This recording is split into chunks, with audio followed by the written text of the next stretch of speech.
Hope you're enjoying your Christmas break, even though it's almost time for school.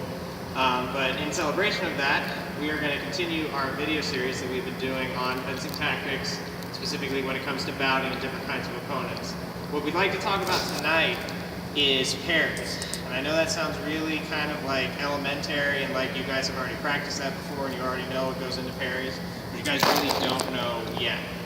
How parries play into bouting and figuring out your opponent and even using defensive manipulation to control your opponent and make points is something that you can really turn into an art form.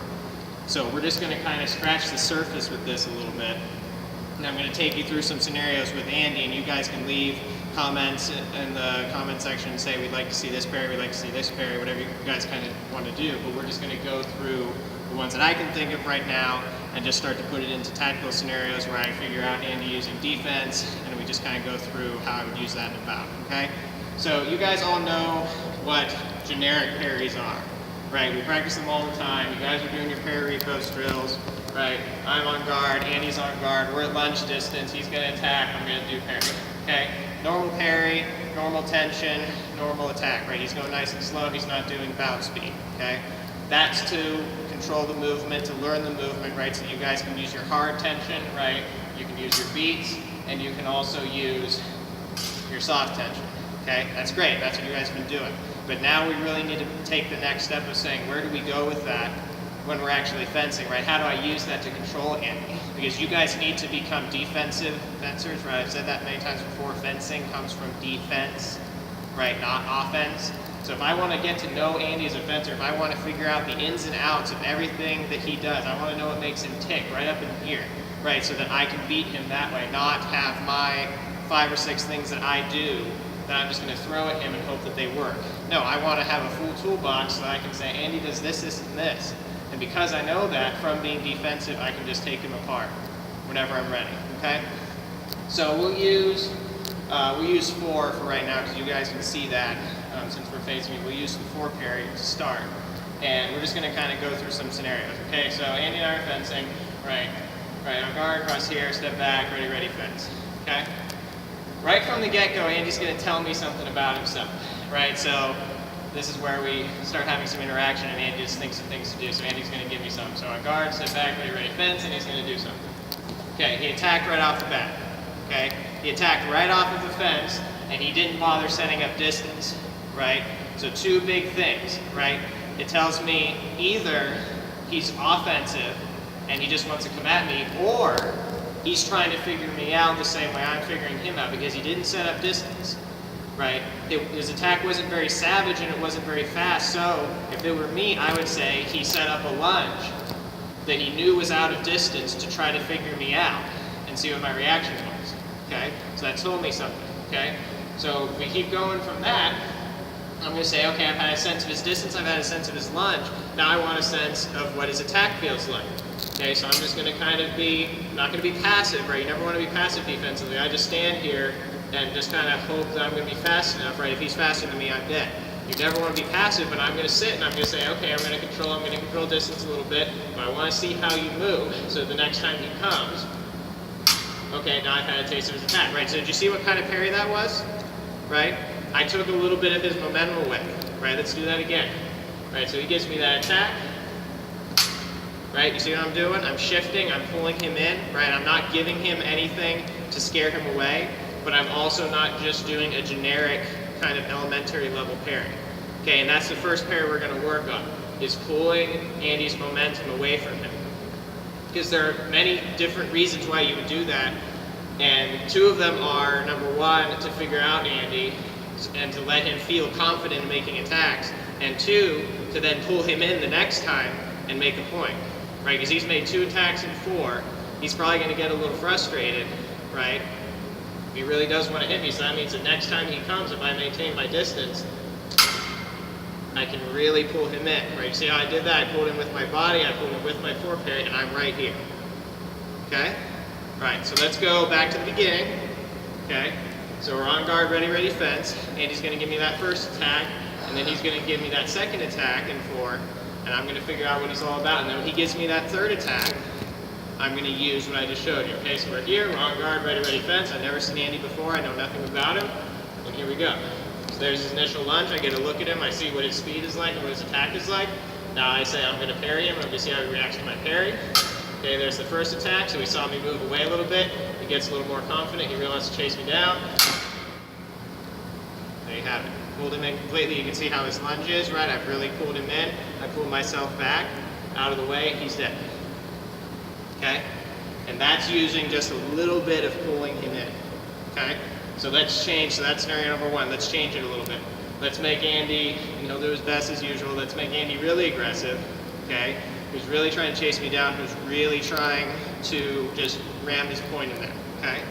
There are two ways I can deal with that. And since we're on the theme of pulling his momentum away, that's what we're going to stick with, and then we'll turn it around. So if Andy really starts coming at me, and he gives me real violent lunges, right, again, if I'm defensive, I'm going to get a good look at them first. Right? Here he comes, right, whenever he's going again, right? So you see what I'm doing? I'm keeping my distance the same, right? Mirror drill, right? I'm not letting him get to me, but I'm also not giving away anything yet. Right? Defense is invisible. Guys, you guys need to understand that defense is invisible, right? A real astute fencer can tell anything about another fencer just by kind of looking at them. But like at the level you guys are at, I just backed up and parried. That's all I did. But he attacked me. I know his lunge distance. I know how fast it is. Right? I know what it's like for him to attack this region of my body. Right? He's told me innumerable things about himself. And he has gained nothing from me. He knows nothing about me. I just backed up and I parried. I actually expended less energy than he did. Right? I just backed up twice. He's the one throwing himself forwards and trying to just, right? So I'm more energy efficient. I'm completely guarding my abilities in my toolbox, and he's telling me a ton of stuff about himself. Okay, so always keep that in mind. Defense is invisible. You guys don't want to play your hand until it's appropriate to. And Andy's playing his hand right now. He's throwing his cards all over the table. Okay, so be defensive and learn to figure out your opponent. Okay, so let's go back to the scenario. So now, through those two attacks, I've realized, yeah, Andy's offensive. So now what I'm really going to do is I'm going to use my opposition parry, and I'm going to really draw him in. Okay, so I know he's going to, yeah, see what I did? See how I'm loaded? Right, now I'm actually at a really safe distance, right? Sometimes we practice being in here, right? Andy's so offensive that I know, right, you can see his footwork, right? I pulled him in and I stopped him. He's actually slightly off balance, right? And you guys know what this ends up being, right? Okay, so let's go through that again, right? So we on guard, ready, ready, fence. Andy starts his offensive routine. Right, I use my distance, I know it's coming. Okay, so then we reset, right? And he's going to give me that attack again. I know it's going to be fast. And there you have it. Okay, that was from taking his momentum away. Right, I did not stop him. I pulled him in and I threw it right back into space. Okay, so now let's turn it around. Okay, again, on guard, ready, ready, fence. And he's going to be fast, he's going to be aggressive. Okay, I've been able to take a look at it, I've been able to see it. So the next time that attack comes, I'm going to turn around now. I'm not going to use a parry that pulls away. I'm going to use a parry that directly negates his motion, right? It's like two cars hitting each other. We kind of did a little bit on this in one of the previous videos. But now I'm going to combine it with body movement and distance, okay? So let's go through the scenario again. Andy's going to make his two attacks. And I want you guys to see how I use my distance in setting up for this technique. So on guard, ready, ready, fence. Andy's going to make his two attacks. Okay, now right here, you guys, before he makes his third attack, you see where I am? Right, I've drawn him in a little bit. Right, I've been able to take a look at his speed and the way his arm moves. So actually right now, if he were just going lunge real easily, right, he would only have to do a teensy-weensy lunge to hit me.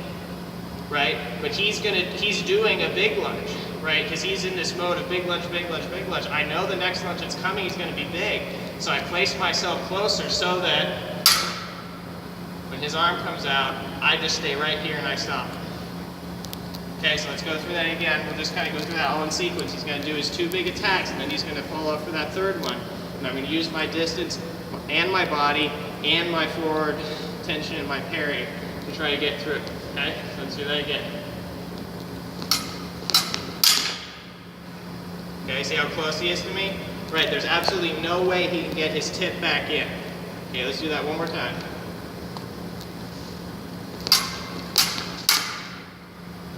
Right, so you see what I've done? Right, I pulled my hand, right? My hand goes out, and then it stays because I know he's going to run right into it.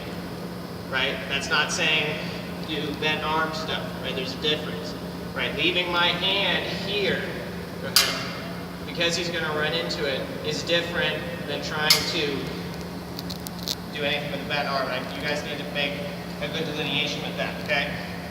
So, that's the second main type, okay? When you start throwing in things like counter parries and cone and stuff like that, it starts getting even more fun and even more complex, okay? So let's just do one more little scenario, because I'm throwing a lot of stuff at you guys. We went over body position in one of the previous videos, so let's try to bring all the videos together here, okay? We went over body position, so let's say, okay, I've learned this stuff about Andy, but he's gotten hit twice already, right? It's 2-0 me right now, okay? So he's gonna calm down a little bit. He's getting a little smart. He's saying, okay, I've been just throwing my attacks, and he's been parry reposting, so this isn't working, so I need to be a little bit smart, okay? So now it's my turn to more actively control him. He's not gonna oblige me by just throwing all his cards out anymore. I have to make him. Now, rather than controlling a mistake that already exists, I need to create a mistake. Right, you guys need to see the difference there. He was making mistakes that I was controlling, but now I need to control him to make a mistake. Okay, because he's starting to get smart. Okay, so we come back to the line, it's 2-1 me, cross here, step back, ready, fence. I'm gonna completely change my game, right? I've just been using normal on guard and distance. Now I need to up the ante. So I'm gonna change hand position, okay? So you see where I've gone to here. Okay, I'll show you. I've gone from this, my normal on guard, to this. Okay? I haven't completely committed to a low guard because this predisposes me to a very specific parry that Andy would know about. I can use that if I want. But what I'm doing by opting for this, I'm going for a lower position that can translate into a 4 or a 6 or even 7 and 8 as well. I'm not completely committing myself to one single position. So that's the position I'm going to. Okay? And again, just like with anything else, I want to gauge what Andy's response to it is going to be. So I'm not just going to sit and let him come at me again. I'm going to start moving towards him a little bit, right? So see what I'm doing. Right? I'm adjusting my body position. I'm giving him little beats to see what his reaction is, right? So he's starting to counter me a little bit there. He's trying to decide what level of smartness he's going to be at, okay? So, all right, so he's starting to be a little more cautious now, right? You guys are seeing this. So I really need to make it inviting, right? I'm not going to sacrifice points or distance or anything like that, but I'm saying, okay, if I really want Andy to come at me, and I really want to use, because I'm going to use a parry in 6 that will stop his momentum, right? If I really want to get him to commit to that, I have to do more than this, right? I need to completely change my body orientation, and I need to start using a little bit of body manipulation and distance, right? You see how tantalizing I'm making it for him right now? Okay? And here's what I'm going to do. You guys need to watch this. I'm going to use forward tension to stop him, but my body is actually going to go backwards. Okay? So here we go, right? So Andy's like, okay, I'm not going to fall for this, I'm not going to fall for this, but I'm going to give him this, right? I'm not putting myself in his face, right, because this is stupid, okay? But I'm giving him just enough that he's like, ooh, I really, really want that, and so here it comes. Okay? So let's do that again. If you guys watch closely, you'll see my upper body moves back, but my hand goes forward towards him to stop him. I do not pull everything. If I pull everything, I'm going to get hit. So my hand needs to go towards him while my body goes out of the way. Okay, so again, we're messing. I need to give him my distance. There it is. And I pulled myself back and down. Okay, so you see how high his hand went? That's because I'm stopping him. I'm stopping him and I'm putting his hand straight up while my torso is going down. This is not a stop hit. I'm simply pulling my torso back to protect while my hand goes forward. Okay, because I gave him the target. So if he attacks me without me parrying him, here's what's going to happen. Right, see, he's still going to miss.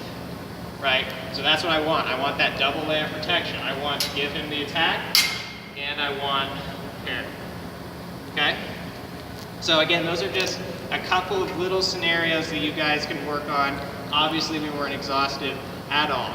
But you can use your parries either generically to protect yourself, either to pull somebody's momentum in and then turn it around on them, or to stop them dead in their tracks using body manipulation, using distance, using timing, using all the things you guys are starting to work on.